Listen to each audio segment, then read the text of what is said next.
Hello friends, आज हम लोग परसेंटेज के कुछ और इम्पॉर्टेंट क्वेश्चंस को सॉल्व करेंगे।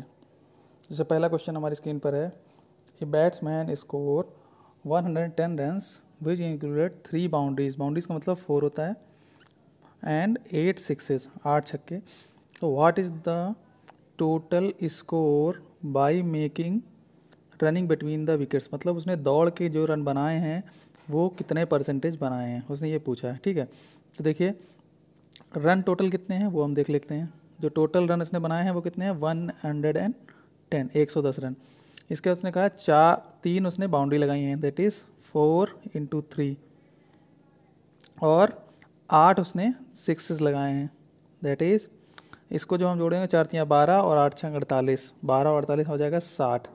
मतलब 60 रन तो उसने बाउंड्री से निकाले हैं, चौके और छक्के से। तो दौड़ के जो रन बनाए होंगे वो कितने बनाए होंगे, 110 में से जब हम 60 निकाल देंगे दैट इज़ 50 रन उसने जो है रनिंग बिटवीन द विकेट्स करके निकाले हैं। ठीक है, तो 50 रन तो यही दौड़ के निकाले हैं, और कितने में से हैं ये, 110 में से। तो कितना परसेंट हो जाए, परसेंटेज के लिए यहाँ पर 100 लगा देंगे। तो बेसिकली कितना आ जाएगा हमारे पास, 500/11। इसको सॉल्व कर लीजिए। 11 × 44, 6 45, 45 से ही 5/11%, दैट इज़ बी जो है ये हमारा क्या हो जाएगा, यहाँ से B is our correct answer. देखिए नेक्स्ट क्वेश्चन हमारे पास है, 2 students appeared in an examination. 2 student किसी एग्जाम में अपीयर हुए और one of them scored 9 marks more than other. मतलब एक को अगर x मार्क्स मिले हैं तो दूसरे को क्या मिले हैं, x+9। ठीक है, 9 मार्क्स उसको ज़्यादा मिले हैं। उसका उसने कहा है and his marks was 56% of sum of their marks. तो जो इसके मार्क्स, मतलब जिसको एक्स्ट्रा मार्क्स मिले हैं, दैट इज़ x+9 मार्क्स जो हैं वो इन दोनों मार्क्स के सम का 56% के बराबर, दैट इज़ x+9 जो है हमारा वो किसके बराबर है, इन दोनों मार्क्स के सम के, दैट इज़ x+9 का 56% के जो है वो कितना है, x+9 है। ओके, तो अब देखिए इसको सॉल्व कर सकते हैं हम लोग। ये हमारा आ जाएगा x+9 इज इक्वल टू, ये हो जाएगा 2x+9 एंड 56%। इसको अगर हम 4 से कैंसिल कर दें तो ये 14 और ये 25। इसके बाद क्रॉस मल्टीप्लाई कर लीजिए। तो उसने दोनों के हमको मार्क्स निकालने हैं कि दोनों को कितने कितने मार्क्स मिले थे। तो इसको जब हम सॉल्व करेंगे तो आ जाएगा 25x, क्रॉस मल्टीप्लाई कर दिया, 25x plus 225, 25 × 9 is equal to 14 दूनी 28 x प्लस 14 9 126। ओके, तो यहाँ से अब x की वैल्यू निकाल सकते हैं, इसको सॉल्व कर लेंगे, दैट इज़ 3x मिल जाएगा। 3x इज इक्वल टू आ जाएगा, इसमें सब्ट्रैक्ट कर दिए 9 एंड 99, दैट इज़ x की वैल्यू कितनी आ गई, 33। तो एक स्टूडेंट को 33 मिला है, दूसरे को x+9 मिला था, तो उसमें 9 और जोड़ देंगे तो कितना आ जाएगा, 42। दैट इज़ जो स्टूडेंट जो मार्क्स हैं वो 33 एंड 42, दैट इज़ जो C है हमारा वो क्या हो जाएगा, करेक्ट आंसर हो जाएगा। नेक्स्ट क्वेश्चन देखते हैं, ए फ्रूट सेलर, एक फल विक्रेता है जिसके पास कुछ एप्पल्स हैं, सम एप्पल्स, ही सेल्स 40% एप्पल वो बेच देता है। अब उसके बाद उसके पास 420 एप्पल बचे हुए हैं, तो ओरिजिनली उसके पास कितने एप्पल थे। देखिए सिंपल सी बात है, जैसे ऐसा क्वेश्चन आया तो हमेशा 100% से स्टार्ट करिए। मान लेते हैं उसके पास 100% एप्पल थे, तो उसने उसमें 40% बेच डाले। तो ऑब्वियसली जब 40% सेल कर दिए होंगे तो हमारे उसके पास कितने रह गए होंगे, 60% ही तो बचे होंगे। और जो 60% बचे हैं उनकी वैल्यू जो कितनी दे रखी है उसने, 420। तो ये 420 60% के बराबर हो जाएंगे। और उसने पूछा है ओरिजिनली उसके पास कितने एप्पल थे, तो ओरिजिनली उसके पास कितने थे, 100% थे। तो अगर 60% की वैल्यू 420 है तो 1% की वैल्यू कितनी निकाल जाएगी, 420/60, दैट इज़ 7।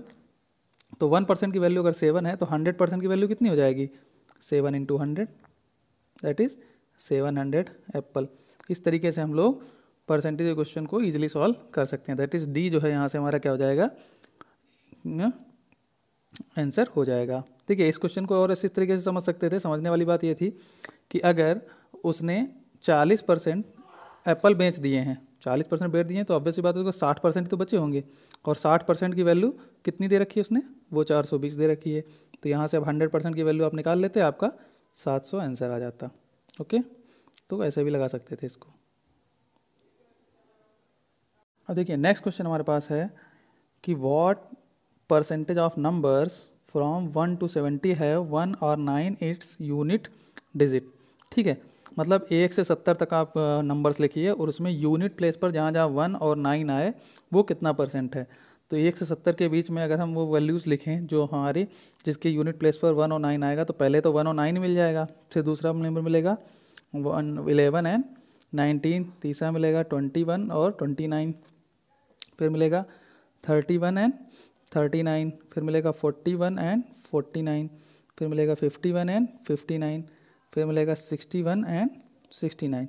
ये हमारे 70 तक यही ऐसे नंबर्स हैं जिनके यूनिट प्लेस पर या तो 1 आया है या 9 आया, तो इनको हम काउंट कर लेते हैं। 1 2 3 4 5 6 7 8 9 10 11 12 13 14, दैट इज़ टोटल 14 नंबर्स हैं। और ये कितने में से हैं, सो सिंस नंबर हमने कितने लिखे थे 1 से 70, तो इसका मतलब टोटल 70 नंबर थे। तो कितना परसेंट होगा, इसको 100 से मल्टीप्लाई कर दीजिए, 14 पंचे 70, 5 20, दैट इज़ 20% होंगे वो नंबर्स जिनके यूनिट प्लेस पर 1 या 9 है। दैट इज़ यहाँ से सी जो है हमारा क्या हो जाएगा, करेक्ट आंसर हो जाएगा। अब देखिए नेक्स्ट क्वेश्चन हमारे पास है, if A is x% of y and b is y% of x, that is, तो इसमें से कौन सा ट्रू है, उसने बोला है a is x% of y and b is y% of x। तो जब आप इनको सॉल्व करेंगे दोनों को, तो आप देखेंगे जब आप ऊपर वाले a को सॉल्व करेंगे तो आ जाएगा x% का मतलब x/100 into Y, that is xy/100 आ जाएगा ये भी। और जब इसको सॉल्व करेंगे तो आ जाएगा y/100 इंटू एक्स, तो ये भी आपका कितना आ रहा है देखिए xy/100। तो हम कह सकते हैं कि यहाँ से a और b दोनों आपस में क्या हैं, इक्वल है। तो पहला ऑप्शन भी नहीं है इसमें सही है, दूसरा भी सही नहीं है, तीसरा भी सही नहीं है, चौथा भी सही नहीं है। तो इसका मतलब पांचवा ऑप्शन जो है नन ऑफ दीज वो सही होगा, या तो इसमें a बराबर b होता तो वो सही हो जाता। That is E is our correct answer, none of these. देखिए नेक्स्ट क्वेश्चन हमारे पास है, b is equal to 20% of a। उसने कहा है जो b की वैल्यू है इट इज़ 20% ऑफ a। अच्छा, तो हम लोग जानते हैं 20% का मतलब क्या होता है 1/5, that is b is equal to actually a/5। ठीक है, तो हमने ये सीधे इसकी फ्रैक्शन वैल्यू हमने पुट की है जो हमने प्रीवियस वीडियो में पढ़ चुके हैं। अब उसने बोला है कि b का जो b% ऑफ 20, अच्छा b% ऑफ 20 को हम ये भी तो लिख सकते हैं b, या फिर लिख सकते हैं इसको 20% ऑफ b, एक ही बात है 20% ऑफ b। इस परसेंटेज के साइन को हम शिफ्ट कर सकते हैं, तो it is actually equal to हो जाएगा b/5। तो ये किसके इक्वल है उसने ये पूछा है, तो b/5 एक में क्या इसका परसेंटेज रहेगा। तो b की जगह पर हम अगर ऊपर से a/5 पुट कर दें तो पुट कर दीजिए, तो आ जाएगा a/25। और सिंस अगर हमको परसेंटेज में इसको कन्वर्ट करना है तो 100 से मल्टीप्लाई कर देंगे, तो कितना आ जाएगा 4%, दैट इज a ऑफ या 4% ऑफ a, दैट इज जो हमारा a यहाँ से आ जाएगा वो क्या हो जाएगा, करेक्ट आंसर आ जाएगा। तो इस तरीके से हम इस क्वेश्चन को सॉल्व कर सकते हैं। तो उसने यही पूछा था ना b% ऑफ 20 इज सेम है, जो किसके सेम बराबर है, तो हम देख सकते हैं a 4% ऑफ a के सेम है, दैट इज ये आपका a जो है करेक्ट आंसर हो जाएगा। क्वेश्चन देखिए काफ़ी अच्छा क्वेश्चन है। इन ए सर्टेन स्कूल, एक स्कूल में 20% ऑफ students are below 8 years of age, मतलब ये हम मान लेते हैं 8 ईयर्स के बिलो, मतलब हमने ये लगा दिया बिलो का साइन। तो इसके जो बच्चे कितने हैं वो 20% हैं, टोटल जो भी बच्चे होंगे उसका 20% 8 से बोला है। उसके बाद में बोला the number of students above 8 years of age, मतलब 8 साल के ऊपर भी कुछ बच्चे हैं, वो कितने हैं, 2/3 of the number of students of 8 years age, मतलब कुछ बच्चे 8 साल के बराबर भी हैं। तो 8 साल के बराबर जो बच्चे हैं वो कितने हैं, इन्होंने दे रखा है 48। 8 साल के बराबर जो बच्चे हैं वो कितने हैं, 48। तो 8 ईयर्स के एबव जो बच्चे हैं वो 2/3 हैं 8 साल के बराबर के बच्चों का, मतलब जो 8 ईयर के एबव बच्चे होंगे वो 2/3 ऑफ कितना हो जाएगा, 48। तो इसको सॉल्व करेंगे, 16 दैट इज़ 8 साल के एबव कितने बच्चे हैं, 32। तो उसने पूछा है what is the total number of students in the school. तो यहाँ से आप देख सकते हैं क्लियरली कि हम यहाँ पर से देख सकते हैं कि जो 8 साल के एबव बच्चे हैं वो कितने हैं, 32, और 8 साल के बराबर बच्चे कितने हैं, वो 48। मतलब और जो 8 साल के नीचे हैं वो कितने हैं, 20%। तो ऑब्वियस ही बात है अगर ये 20% हैं तो ये दोनों मिला के 80% के बराबर होंगे, ठीक है। और टोटल स्टूडेंट 8 साल के ऊपर और 8 साल के वो कितने हो जाएंगे, 32 + 48 अगर हम जोड़ दें तो ये कितना हो जाएगा, 80। दैट इज़ यहाँ से हम कह सकते हैं ये जो 80 स्टूडेंट्स निकल के आए हमारे, 80 स्टूडेंट्स, ये हमारा, क्योंकि ये हमारा टोटल 100% स्टूडेंट हम मान लें अगर, तो 20% आपके कितने हो गए, 8 साल के नीचे और 8 साल के ऊपर, और 8 साल के बच्चे टोटल कितने हैं, 80। तो ऑब्वियस ही बात अगर ये 20% है तो ये 80% के बराबर होगा कि नहीं होगा। अगर ये 80% के बराबर है तो यहाँ से हम निकालेंगे 1% की वैल्यू कितनी आ जाएगी, 1, ठीक है। 1% की वैल्यू आ गई 1। तो सिंस टोटल स्टूडेंट पूछे हैं टोटल कितने, 100%, तो 100% की वैल्यू कितनी हो जाएगी, 100, दैट इज़ 100। ये क्या हो जाएगा हमारा करेक्ट आंसर, दैट इज़ ई जो है यहाँ से हमारा क्या निकला, क्या जाएगा करेक्ट आंसर। अब देखिए नेक्स्ट क्वेश्चन हमारा है, 2 numbers a and b are such that the sum of 5% of a and 4% of b, that is 5% of a plus 4% of B. दो नंबर कुछ ऐसे हैं कि इन दोनों का sum 5% of A plus 4% of B is equal to the 2/3 of the sum of 6% of A, 6% of A plus 8% of B. तो ये उसने पूछा, तो पूछा ए और बी का रेशियो बताइए। देखिए जब ऐसा क्वेश्चन आए तो ऐसे केस में देखिए हम कैलकुलेशन को काफ़ी इजी करेंगे, जब कैलकुलेशन को बढ़ाना नहीं है हमारा। सिंस देखिए यहाँ पर हर एक टर्म में परसेंटेज का पार्ट है, दैट इज़ बाई 100 का पार्ट है, तो आप सीधे यहाँ से हर परसेंटेज को कैंसिल आउट कर दीजिए, पहला काम। तो यहाँ से हमारा पास क्या आ जाएगा, 5a, यहाँ से बच गया 5a प्लस 4b, ये तो आ गया हमारा लेफ्ट हैंड साइड का, इक्वल टू इस 2/3 को अगर हम अंदर मल्टीप्लाई कर दें तो ये 6 से मल्टीप्लाई होगा तो 3 2 and that is 4a plus और 8 दूनी 16/3a 3b, सॉरी, ठीक है। तो ये ए और बी की वैल्यू आ गई। सिंस ए और बी का रेशियो हम निकालना है, अब आराम से इसी वजह से निकल जाएगा बिना क्या ज़्यादा कैलकुलेशन के। अब देखिए ए और ए को एक तरफ कर लीजिए, बी को एक तरफ कर लीजिए, तो ए 5a - 4 है, that is A is equal to 16/3 - 4b, जो कि आ जाएगा 4 × 12, 16 में से 12 क्या आ जाएगा 4, दैट इज़ 4/3b। तो यहाँ से a/b या a/b की वैल्यू आ जाएगी 4/3। तो हम कह सकते हैं ए और बी का रेशियो जो है वो कितना है, 4:3, दैट इज़ डी जो है हमारा क्या हो जाएगा यहाँ से करेक्ट आंसर हो जाएगा, 4:3 ए बी का रेशियो। नेक्स्ट क्वेश्चन देखते हैं, काफ़ी अच्छा क्वेश्चन है। A student multiplied A number by 3/5 instead of 5/3। मतलब एक बच्चे ने क्या किया, 3/5 से एक नंबर को मल्टीप्लाई कर दिया, जबकि उसको किससे करना होता था, 5/3 से। तो उसने पूछा कितना एरर हो गया उस कैलकुलेशन में। तो देखिए क्या करना है, हम कोई एक नंबर मान लेते हैं एक्स एक नंबर था जिसको 5/3 से मल्टीप्लाई करना था, दैट इज़ ये हमारा करेक्ट आंसर हो जाएगा। करेक्ट आंसर तो होना चाहिए 5x/3, लेकिन उस बच्चे ने जो गलती करी, गलती क्या कर दी कि उसने x को मल्टीप्लाई कैसे कर दिया, 3/5 से।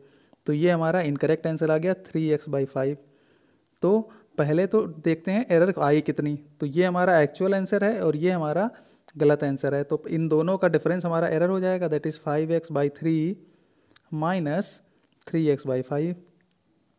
तो कितना एरर आ गया, पचम 25 माइनस 9 16/15x। ये क्या आ गया? एरर। अब उसने पूछा परसेंटेज एरर कितनी होगी। सिंस जो एरर निकालते हैं वो एक्चुअल या करेक्ट वैल्यू पे निकालते हैं, तो करेक्ट आंसर हमारा कितना था? 5x/3, और 5x/3 में 16/15x की जो है एरर है, तो परसेंटेज एरर कितना हो जाएगा? तो परसेंटेज एरर लिख लेंगे 16/15x/5x/3। परसेंटेज के लिए 100 से इसमें मल्टीप्लाई कर दीजिए, और जब 100 से मल्टीप्लाई करते हैं, अब इसको सॉल्व कर लेते हैं। देखिए कितना आ जाएगा? x, देखिए x से x तो कैंसिल हो जाएगा। अब कितना आ गया?